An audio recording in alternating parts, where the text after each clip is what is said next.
24 नवंबर को संभल में हुई हिंसा पर आज सुप्रीम कोर्ट में सुनवाई हुई तो विपक्षियों को मौका मिल गया आधे अधूरे ज्ञान का बखान करने का। जिसके मन में जो आया सो मीडिया के कैमरे पर कहता चला गया। कोर्ट ने कहा था कि सर्वे की रिपोर्ट सीक्रेटिवली रखी जाएगी, यानी सीक्रेटली रखी जाएगी। विपक्षी समझे कि कोर्ट का मानना है कि सर्वे को ही रोक दिया गया है। सपा नेता अनुराग भदौरिया ने तो पूरी हिंसा का आरोप यूपी सरकार पर मढ़ दिया है। आप जरा सुन लीजिए क्या कुछ कहा है उनके भदौरिया जी की तरफ से, फिर आप और समझेंगे ध्यान से।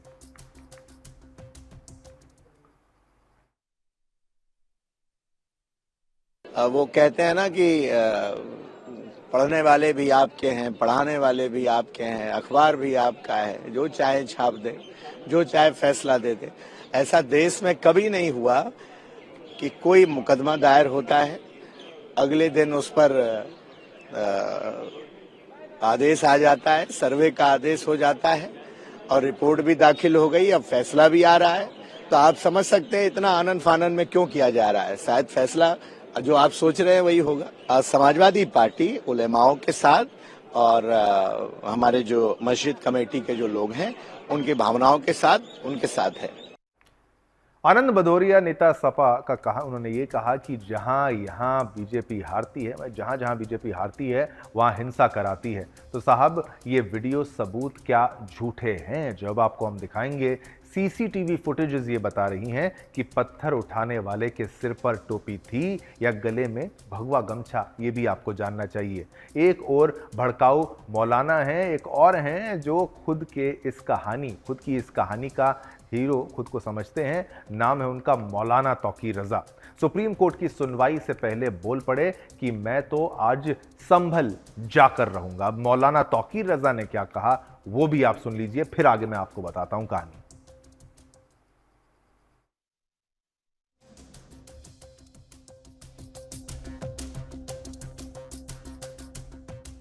संभल में जितने वहां पुलिस अधिकारी हैं जानबूझकर वहां के मुसलमानों की हत्या की गई है। संभल को आग में झोंकने की कोशिश की गई है और संभल के जरिए पूरे हिंदुस्तान में अफरा तफरी का माहौल बनाने की कोशिश थी। तो इन तमाम लोगों को वहां से हटाया जाए और उच्च स्तरीय जांच कराई जाए और जांच में जो मुजरिम पाए जाए उन्हें माकूल सजा मिलनी चाहिए। साजिश इसमें बराह रास्त नरेंद्र मोदी की साजिश है, बराह रास्त उस जज पर दबाव बनाया गया है।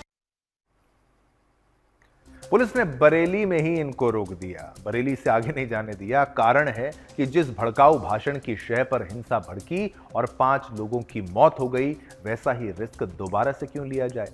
अब इतना तो आज का अपडेट था, मगर संभल की जामा मस्जिद के नाम पर भड़की आग क्या सिर्फ जमीन की मांग को लेकर थी? इसे समझने के लिए जरा फ्लैशबैक में आपको लिए चलते हैं। संभल के सांसद जियाउर रहमान बर्क 19 नवंबर को जब पहली बार सर्वे की टीम वहां पर पहुंचती है तो उसके बाद बयान देते हैं कि वहां मस्जिद थी और रहेगी, कोई हमसे इसे छीन नहीं सकता। लोगों को जूनियर बर्क ने खूब भड़काया। जनता के बीच अमन की बात करने वाली शख्सियतों ने कलेश मचाने में कोई कमी नहीं छोड़ी, कोई कसर नहीं छोड़ी। नतीजा, पूरी प्लानिंग के साथ जब सर्वे की टीम दोबारा पहुंची तो बड़े बड़े अधिकारियों के सामने वो थे और बड़े बड़े अधिकारी उनके सामने थे। नाबालिग बच्चे, बुरके में छिपी औरतें और सबके हाथों में थे पत्थर और विस्फोटक हथियार। सीसीटीवी इस बात का प्रमाण है कि हिंसा का प्लान 19 नवंबर से ही बन रहा था, जिसका प्रॉपरली एग्जीक्यूशन जो है वो 24 नवंबर को हुआ।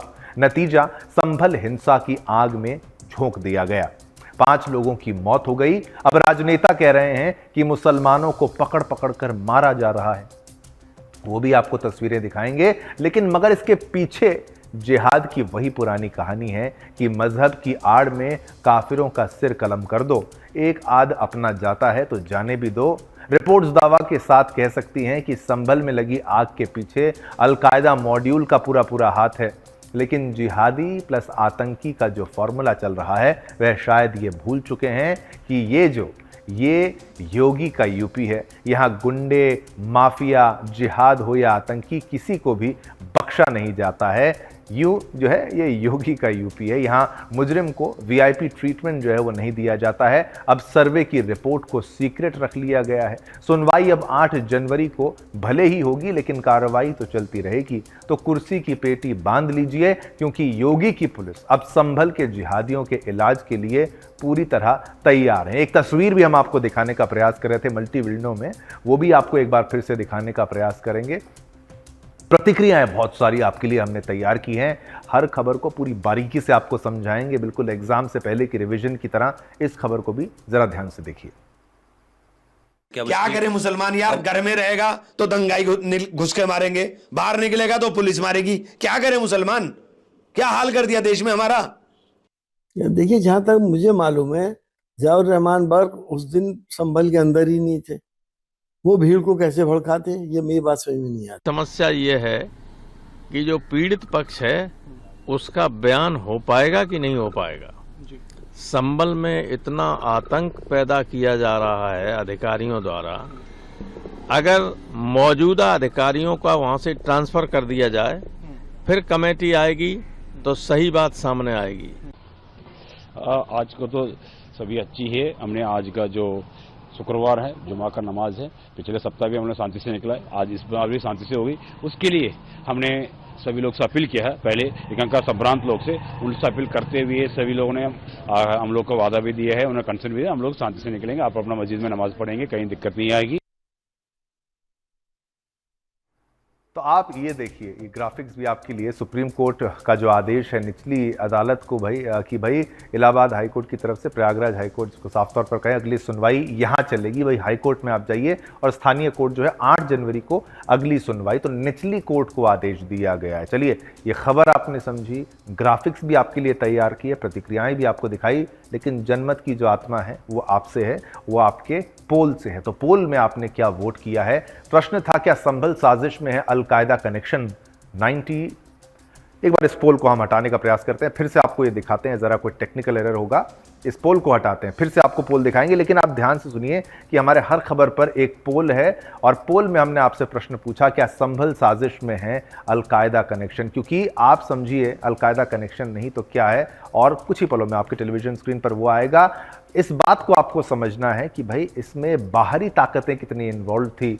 हमें अगर कोई शंका होती है तो हम आपसे सवाल पूछ लेते हैं। तो आपकी प्रतिक्रिया में ये लीजिए, 92% कह रहे हैं हाँ, 8% कह रहे हैं ना।